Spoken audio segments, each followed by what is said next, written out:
Hello everyone, welcome to my channel Brain Pulse Academy. आप सबका स्वागत है मेरे स्पोकन इंग्लिश क्लास में, जहां पे हम लोग कर रहे हैं बहुत ही ज्यादा इंटरेस्टिंग चैलेंज। कौन सा चैलेंज है वो चैलेंज है 10 दिन में इंग्लिश सीखने का चैलेंज। तो हम लोग कर रहे हैं 10 डेज स्पोकन इंग्लिश कोर्स। 10 दिन में सीखना है जितना भी बेसिक सेंटेंसेस है इंग्लिश में, हम लोग वो सीखेंगे 10 दिन में। डे 1 डे 2 ऑलरेडी कंप्लीट हो चुका है। आप अगर नए हो मेरे चैनल में, please subscribe and press the bell icon, ताकि आपको पता चले फ्यूचर में जब भी मैं एक वीडियो अपलोड करूं। अगर आपने चेक नहीं किया है डे 1 डे 2 का वीडियोस, उसका लिंक मैं डिस्क्रिप्शन में ऑलरेडी दे चुकी हूँ। Please check the description below.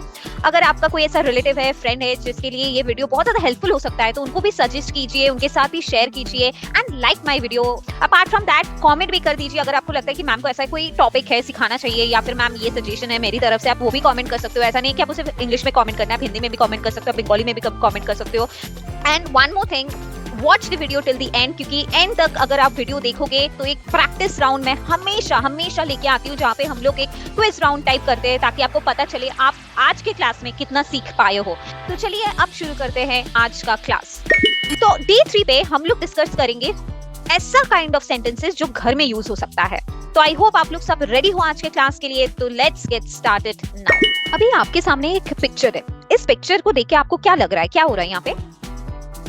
खाना खा रहे हैं सब। Absolutely correct. तो अभी हम लोग जो कॉन्वर्सेशन या फिर जो इंग्लिश सेंटेंसेस सीखेंगे वो है डिनर रिलेटेड, लंच रिलेटेड, या फिर खाना रिलेटेड। घर में कोई गेस्ट आए तो वो लोग अगर कुछ खाना रिलेटेड पूछ रहा है या फिर आपको पूछना है, तो वैसा टाइप का सेंटेंसेस अभी हम लोग सीखेंगे। तो देखते हैं पहला सेंटेंस क्या है। पहला सेंटेंस बहुत कॉमन है, जो कि हम लोग नॉर्मली यूज कर सकते हैं मम्मी के साथ, पापा के साथ, घर में बीवी अगर खाना बनाती हो, कोई भी घर में खाना बनाते हो, आप हमेशा पूछते हो ना कि आज रात क्या बना है, आज दोपहर को क्या बना है खाने में। ये हम लोग पूछते हैं, है ना? तो उसको इंग्लिश में कैसे बोलेंगे? इंग्लिश में हम लोग बोलेंगे what's for dinner tonight. Dinner मतलब रात का खाने को हम लोग डिनर बोलेंगे। अगर आपको दोपहर का खाना पूछना है तो लंच बोलना है उसको, लंच। अगर आपको सुबह का खाना बोलना है तो आपको बोलना पड़ेगा ब्रेकफास्ट। ठीक है? So what's for dinner tonight. अगर आप बोलोगे कि व्हाट्स फॉर लंच, तो टुनाइट मत बोलना। टुनाइट का मतलब है आज रात। आज रात को हम लोग क्या बोलते हैं? टुनाइट। ठीक है? तो मैंने बोला था कि डे 3 से हम लोग थोड़ा करके डिफिकल्ट सेंटेंसेस सीखेंगे। तो ये थोड़ा सा डिफिकल्ट है, इसलिए मैं पूरा ब्रेक करके समझा रही हूँ। रट्टा नहीं मारना है, समझ के इंग्लिश बोलना है। ठीक है? नहीं तो गलत जगह गलत सेंटेंस निकल जाएगा। ऑलराइट? अब जब खाना बन जाता है, नॉर्मली मम्मी या फिर घर का कोई भी मेंबर, गेस्ट भी अगर आते हैं, तो हम लोग क्या बोलते हैं? मैं खाना परोसती हूँ, आप जाके बैठ जाओ, ऐसा बोलते हैं ना? तो मैं खाना परोसती हूँ, इसको इंग्लिश में कैसे बोलेंगे? इंग्लिश में हम लोग बोलेंगे I will serve the food. I will serve the food. Serve मतलब परोसना। ठीक है? तो आई सर्व द फूड। अब आई, इसको आइल बोलना है। आई। ठीक है? मैं फिर से बोलती हूँ I will serve the food. ये भी करेक्ट है, बट हम लोग को स्मार्ट साउंड करना है ना, थोड़ा इंग्लिश थोड़ा सा, मतलब जैसे बाहर के लोग बोलते हैं वैसा थोड़ा सा साउंड करना है, ज्यादा नहीं, थोड़ा सा। तो इसलिए हम लोग क्या बोलेंगे? इसको हम लोग बोलेंगे I will serve the food. अब हम लोग आ गए हैं नेक्स्ट सेंटेंस पे। नेक्स्ट सेंटेंस क्या है? बहुत कॉमन। हम लोग जब भी होटल में जाते हैं, बाहर खाना खाने, रेस्टोरेंट में, तो हम लोग क्या बोलते हैं? कुछ पीने के लिए चाहिए तुमको, या फिर आपको कुछ चाहिए पीने के लिए, तो उसको इंग्लिश में कैसे बोलेंगे? इंग्लिश में हम लोग उसको बोलेंगे do you want something to drink. Do you want something to drink. Want का मतलब चाहते हैं यहाँ पे। ठीक है? तो कुछ चाहने का मतलब होता है वांट इंग्लिश में। अब आंसर में हम लोग सपोज बोल रहे हैं कि हाँ मुझे चाय चाहिए, तो इसको इंग्लिश में कैसे बोलेंगे? हम लोग बोलेंगे आई वांट टी। हाँ मुझे चाहिए, कुछ चाहिए, उसको हम लोग बोलेंगे आई वांट। मुझे चाहिए, आई वांट। चाहिए जहां पर भी होगा वहां पे वांट आएगा। बट जहां पर चाहूंगा होगा, मैं चाय पीना चाहूंगा या फिर पसंद करूंगा, उसको हम लोग इंग्लिश में बोलेंगे I would like to drink tea. I would like to drink tea. हाँ मैं चाय पीना पसंद करूंगा, हाँ मैं चाय पीना चाहूंगा। आप यहाँ पे टी की जगह कॉफी लगा लो, आपको जो भी पसंद है। I like to drink coffee, I like to drink cold drinks, कुछ भी, है ना? तो आंसर में आपको बस टी के जगह उस ड्रिंक को बैठाना है। हो गया, बहुत सिंपल था। तो अब चलते हैं नेक्स्ट सिचुएशन पे।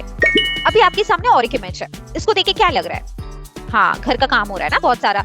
कोई यहाँ पे बर्तन साफ कर रहा है, कोई यहाँ पे कपड़ा धो रहा है वॉशिंग मशीन में डाल के, कोई रूम क्लीन कर रहा है, पूरा साफ सफाई चल रहा है ना? ये सब चल रहा है। तो अभी हम लोग जो सेंटेंसेस सीखेंगे वो है घर का काम रिलेटेड सेंटेंसेस।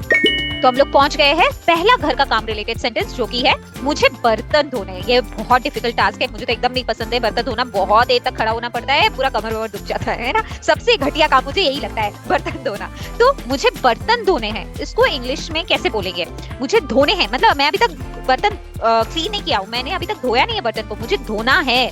तो उसको इंग्लिश में कैसे बोलेंगे? उसको बोलेंगे I have to wash the dishes. अगर सपोज कोई आपको आके बोल रहा है चल ना मूवीज देखने चलते हैं, और आपको क्या बोलना है, नहीं यार मुझे तो बर्तन धोने हैं अभी, तो उसको इंग्लिश में क्या बोलोगे? आप बोलोगे I have to wash the dishes. I have to का मतलब धोना है, अभी तक मैंने धोया नहीं है, या फिर अभी मैं धो नहीं रहा हूँ, मुझे धोना पड़ेगा उसको, इसलिए मैं बोलूंगा क्या यहाँ पे, मैं बोलूंगी I have to wash the dishes. ठीक है, वॉश द डिशेस मतलब बर्तन धोना है, बर्तन धोना। ठीक है, बर्तन धोना को हम लोग वॉश द डिशेस बोलते हैं। नेक्स्ट काम कौन सा है? नेक्स्ट काम है मुझे कपड़े धोने। यार ये भी बहुत मेहनत का काम है, बट बर्तन से तो अच्छा ही है। तो कपड़ा धोना, अभी इसको क्या बोलेंगे? I need to do the laundry, या फिर नीड के जगह आप हैव भी बोल सकते हो, कोई प्रॉब्लम नहीं है, सेम है, ऑलमोस्ट सेम है। ठीक है, तो आप बोलोगे I have to do the laundry. यहाँ पे वॉश द क्लोथ्स भी बोल सकते हो आप, I have to wash the clothes. ये भी करेक्ट है, दोनों में से कोई एक चीज कर सकते हो, बट कपड़ा धोना ज्यादातर बेटर इंग्लिश क्या है? बेटर इंग्लिश है टू डू दी लॉन्ड्री। तो यहाँ पे हम लोग स्मार्ट इंग्लिश सीख रहे हैं ना, कॉमन इंग्लिश नहीं सीख रहे, इसलिए हम लोग क्या बोलेंगे? I need to do the laundry, या फिर I have to do the laundry. Do the. चलिए अब आ गए हैं नेक्स्ट काम पर। कौन सा काम है? जो भी बहुत कॉमन काम है, मैं कूड़ा बाहर निकाल दूंगा। रात को हमेशा ही बोले कौन निकालेगा आज कूड़ा बाहर, यहाँ पे सुबह को बोले जाता है बाहर कूड़ा रखना है, कौन निकालेगा? मैं रखूंगा। तो उसको कैसे बोलेंगे इंग्लिश में? उसको इंग्लिश में बोलेंगे I will take out the trash. I'll take out the trash. Trash का मतलब कूड़ा, trash का मतलब कूड़ा। ठीक है, तो I will take out the trash. Take out मतलब बाहर निकाल दूंगा, बाहर निकाल का मतलब take out, take out का मतलब बाहर निकाल दूंगा। ठीक है, तो I will take out the trash। यहाँ पे देखना, दूंगा मतलब बोला कि अभी तक दिया नहीं है, या फिर अभी तक कर नहीं रहा है, वो करेगा, फ्यूचर में करेगा, इसीलिए हम लोग बोल रहे हैं I'll। ठीक है, तो I'll take out the trash, इसको इंग्लिश में हम लोग ऐसे बोलेंगे। नेक्स्ट काम में मैं घर साफ कर दूंगा। मैं घर साफ कर दूंगा, तक किया नहीं है, बोल रहा है, टीवी देख रहा है, बट वो करेगा, तो उसको इंग्लिश में कैसे बोलेंगे? इंग्लिश में उसको बोलेंगे I will clean the house. I will clean the house. तो अभी हम लोग सीख गए हैं थोड़ा बहुत घर का जो काम है उसको इंग्लिश में कैसे बोल सकते हैं। अब चलते हैं नेक्स्ट सिचुएशन पर। ये है नेक्स्ट सिचुएशन। इसको देख के क्या लग रहा है, इस इमेज को देख के? हाँ, एक लड़की है जो बहुत सिंसियर है, पढ़ाई कर रही है, बट कोई एक और लड़का है घर में जो बैठ के टीवी देख रहा है। अभी हम लोग ऐसे सिचुएशन में जो नॉर्मली सेंटेंसेस यूज होता है उसको सीखेंगे। अच्छा, तो घर में जो बैठ के टीवी देख रहा है तो वो तो कुछ काम नहीं करेगा, वो जो पढ़ाई करेगा, सिंसियर होगा, उसी को क्या बोलेगा? अरे जाके लाइट्स ऑफ कर दे, अरे जाके ये कर दे, वो कर दे, है ना? तो पहला काम, क्या आप बत्तियां बंद कर सकते हो, या फिर क्या आप लाइट्स बंद कर सकते हो? ऐसा तो कोई पूछता नहीं है, हुक्म ही करता है, बट अगर कोई पूछना चाहता है कि क्या तुम लाइट्स ऑफ कर सकती हो, तो उसको कैसे बोलेंगे इंग्लिश में? इंग्लिश में हम लोग उसको बोलेंगे can U turn off the lights. Can U turn off the lights. इसमें अगर आप एक प्लीज लगा लो तो और भी अच्छा साउंड करेगा, कैन यू प्लीज, है ना? ये बहुत अच्छा साउंड करेगा और पोलाइट साउंड करेगा, और बुरा भी नहीं मानेगा जिसको आप बोल रहे हो। तो can you please turn off the lights. Turn off मतलब क्या आप लाइट्स बंद कर सकते हो, इसको बोल रहे हैं टर्न ऑफ। ठीक है, आप स्विच ऑफ भी बोल सकते हो, अगर कोई स्विच है तो आप भी बोल सकते हो can you please switch off the lights, ये भी बोल सकते हो। ठीक है, अब आता है नेक्स्ट सेंटेंस। क्या एक लड़की पढ़ाई कर रही है, वहां पे एक लड़का टीवी देख रहा है, तो वो लड़की बोलती है क्या आप टीवी की आवाज थोड़ा कम कर सकते हो, तो फिर उसको इंग्लिश में कैसे बोलेंगे?